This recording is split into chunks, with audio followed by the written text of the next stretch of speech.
Recently, one of my subscribers shared a snapshot of her new Outlook homepage with me. She pointed out that the navigation icon on her friend's Outlook are colorful and displayed app's name below each icon. However, in her own Outlook, all the navigation icons appears in black and white and the app name is not visible. So her question is, how can she enable or change this view in her Outlook? So it's very simple. You only need to click on this gear symbol which is available on the top right corner of your screen, and that will open your setting dialog box. Here you have to type navigation in the search setting. So I type navigation and you will see navigation bar.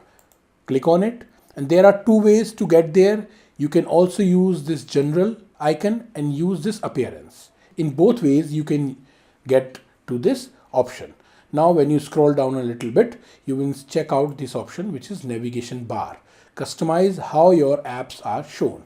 So you will see currently in my case as well, use colorful apps icon and show apps name. Both toggles are disabled. All you have to do is to enable both of them. When you will see, when I enable this one, my navigation color automatically changes, and when I enable this one, the name of each icon will appear just below the icon. Simply hit save and boom, and now you will see your icon's color as well as the name appears. So if you have learned something new in this video, please like and subscribe my YouTube channel. Thanks for watching.